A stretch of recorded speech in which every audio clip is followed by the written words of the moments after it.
weather just played a joke on us here in Arizona on the Navajo reservation by saying, hey, it's spring. April Fools, here's some snow. Well, actually, I'm just kidding. It's actually the day before on March 31st, and I even have yesterday's paper, March 30th, to prove it. Here, check it out. Navajo reservation, and then yesterday's paper, Thursday, March 30th.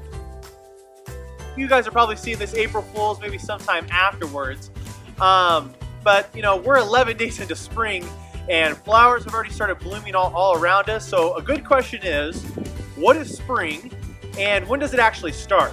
Now, some people may say, well, it's based on the Earth's rotation around the sun, which means March 20th is the definitive date of spring.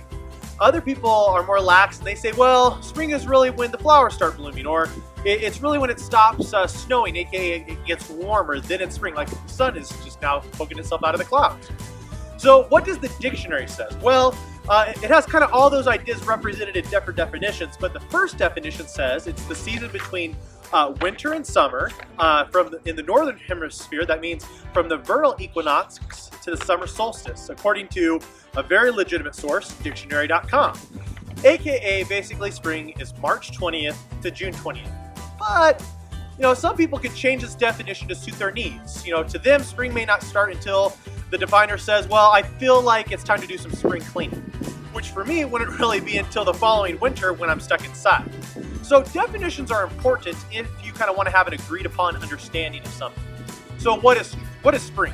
It's an interesting question, it really is, but more importantly, what is a Christian? And a follow-up to that, are Mormons Christians? Now before you scream in your head the answer, let's think about this logically by considering the definition.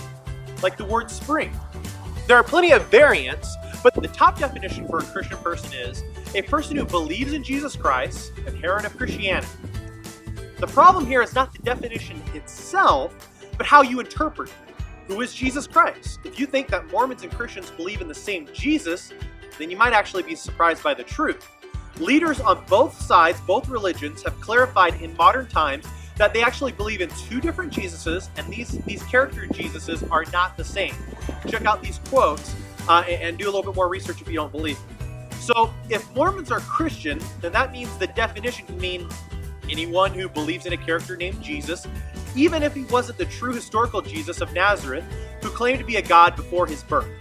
So in that definition, that would mean Muslims are Christian, right? Because they believe that Jesus, they believe in Jesus, but they don't believe that he was a god, but they believe he was a prophet, Isa, who was even greater than Muhammad, some would say. So let's go a stretch farther.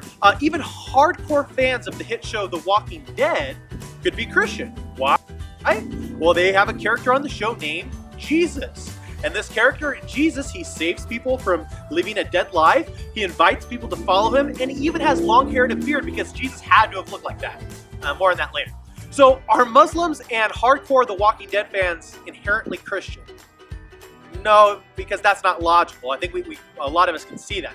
So logically, either Christians are the real believers in Jesus, or the Mormons are, or the Muslims are, or so on and so on. But at the end of the day, hopefully all this snow will be finally melted off. But also at the end of the day, you will realize that this title of Christian is not nearly as important as the defining walk someone has when they follow the true Jesus Christ of the Bible instead of settling for some imposter.